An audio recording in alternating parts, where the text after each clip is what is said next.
What if I told you Perfect Order, Chaos Rising, and Pitch Black were supposed to be somewhat weak sets?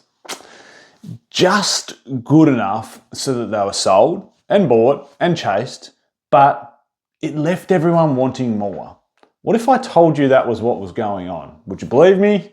I don't know. Of course, this is speculation, but I think there's something a little bit bigger at play here that needs to be explored because Pokemon aren't the only company that do this. And in my opinion, I think it's somewhat true. So let's explore that issue with the lead up to 30th anniversary.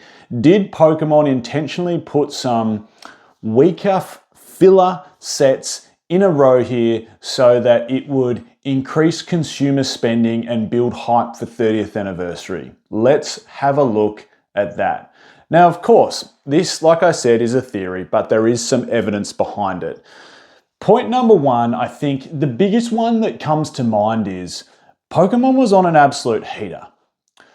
Every set that seemed to be coming out was insane. People were buying it up like nothing else. And it really started, I'll tell you what the caveat was, in case you weren't around in the hobby back then, it was really Stellar Crown, which oddly enough was a strange set that started it, but it was the first set to be really, I suppose, pre-sold prior to release.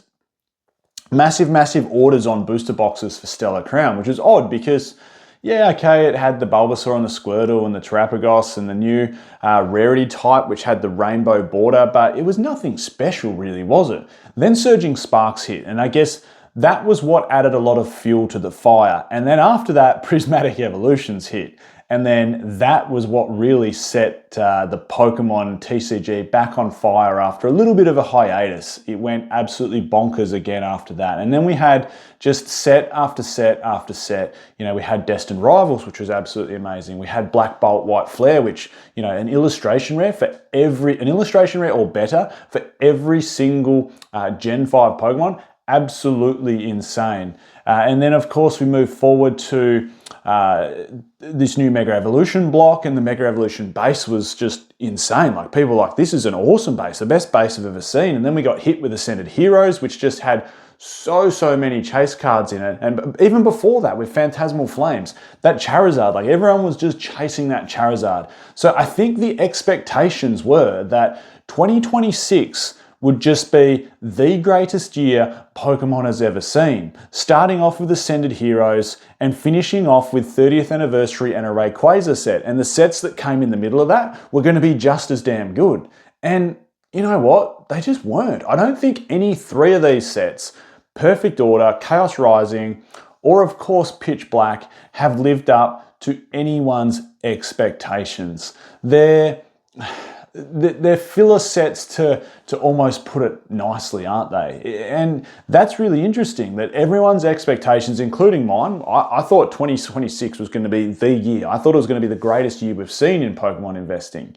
And, you know, it's sort of weird. The market has softened off a little bit. The hype for these sets, the hype for these chase cards has also softened off a little bit. And of course, everyone's leading up to 30th anniversary. And that leads me to point number two. This happens a lot. It's not the only industry that this happens in. It's gearing consumer behavior up to a bigger event. People are saving their money for 30th anniversary. It creates almost this breathing space because why would you release an even better set before the set that you want everyone to buy? It just doesn't make a great deal of sense. If everyone's exhausted their wallet for all of 2026, and then you go, you know what, one last big bang, here's 30th anniversary, and it's like, oh, you know, people might have maxed out their credit card. People might have spent money they didn't have. People might have just used all their savings. People might have allocated so much money per week that it's all gone. And then 30th hits and it doesn't get the traction that Pokemon wanted. I think these sets intentionally added some breathing space to the hobby for people, and that's not particularly a bad thing. And like I said, heaps of industries do it. You know, gaming does it, movies do it, car companies do it. Speaking of car companies, this builds me into point number three. It's this hype building activity. And now, look, I work in the car industry. You can probably see the logo on my jumper here, but we do it all the time. Like when we're launching a new model, we tease little bits of information. You know, it might be, look, there's a new drivetrain coming. We can't tell you what it is, but there's a new drivetrain coming. It's going to be a groundbreaking drivetrain. And then, you know, we might tease a little photo, like a little camouflage photo, or maybe it's a blacked out photo and you can see the new headlight design and everyone's going, whoa, like what's it going to look like? We can only sort of see the silhouette at the moment. What's it going to be? And then, you know, we drip feed some leaked photos. This is the final thing. Just wait till you drive it. And then, you know, it gets to the point where we build all this hype and we get all these customer expectations and customer orders. Then it hits, and it is as good as what it should be. And that's exactly what Pokemon's doing, in my opinion. You know, there's this constant building of hype before a big set. We saw it with Destined Rivals, where the Team Rocket logo was launched like 9 months prior to the set being out. Like people are going, what? There's a Rocket set coming? We're seeing it with 30th anniversary. You know, of course, the Pikachu, that was the first thing that came out. The Pikachu, which did have 25 in it for 25th anniversary, did have 20 in it for 20th anniversary, has the 3.0 in it. It's like, here we go, a continuation of a familiar logo. It's coming. The hype train has already started. And then we get drip fed, well, here's some classic collection cards that you got to look out for. And you know what? Base set Charizard is getting another reprint. And then we get these leaks recently of all the special illustration and main set cards inside an Elite Trainer Box booklet. And it's like, you know, how intentional was that? I know this feels like a bit of a skeptical video, but that's marketing 101. Like, it's building hype. You're drip feeding information and you're releasing leaks to the public. Why would you do that? You do that to build excitement and hype. And if you're building excitement and hype, the customer gets excited. That's the whole game plan. And if the customer's excited for a product, what are they going to do? They're going to spend money on it. It's as simple as that. Before we jump into the next point, I just wanted to give a quick shout out to today's video sponsor, which is of course the Collector app. There'll be a link in the description to download it. You can follow my journey down in the content creator section. This app has everything you need as an investor and a collector. You can see all the data for every single set, English, Japanese, etc. You can look at set analytics. You can look at the top chase cards for any set. You can look at whether you're going to complete a fair trade with someone else. You can look at your total portfolio. You can see what gains you've been making. You can do anything and everything inside this app. And as a pro user, it unlocks so much more data, which is so important for, well, whether it's a collector or an investor like myself. You know, it makes the journey so much more easier and equips you with more tools and information to make the journey more enjoyable. So again, link in the description to download the Collector app. Well, what does it mean for investors? So look, this is a bit of a hypothetical. I know I'm being a bit of a skeptic here. What I've said, or what I've claimed so far in the video, is we've got 3 filler sets, and throughout these three filler sets, we've had a bunch of leaked information leading up to the 30th anniversary. Why? Why did that happen? Because the Pokemon Company wanted people to get excited for their baby. Like, that is the shining light of 2026. You only get to do it once every 5 years. And I think they've learnt from their mistake from 5 years ago. I mentioned this in the previous video, but I don't think 25th anniversary lived up to hype. The only reason it sold, in my opinion, was because it had the 25th anniversary logo behind it. I think the classic collection was okay. Yeah, it was cool to have the base set trio. It was cool to get things like Goldstar Umbreon and the Rayquaza, but it could have been better. And the main set, to just have a gold Mew and that's it as a chase card and nothing else, was just a complete miss in my opinion. It looks though, from this side of things, with 30th anniversary, they have well and truly rectified what they wanted to do, which is create one hell of a set, build a heap of hype behind it, get consumers to spend money, and bang. There you go. I think they've hit the nail on the head from what I can see, both the Classic Collection. The only gripe I have of Classic Collection, I wouldn't have redone base set Charizard again. I wish they'd done Dark Charizard. That's the only gripe I have with the set. Other than that, I think it's brilliant. We'll wait and see what pull rates are, but I think everything's good. I think the products are good. I think the UPCs are phenomenal. I think everything is good about this. And we can already see that point I was saying before about building hype to get to get people to spend money, we already saw it. We saw it the moment any website dropped the product, bang, it's sold. People waiting in queues for hours online to get pre-orders in. UPC is going on the secondary market for 3 times the recommended retail price, 4 times the recommended retail price straight away. It's already happened. And that was the other thing behind this, is that you have the 3 weaker sets, and what happens is it's almost like that's not the right word.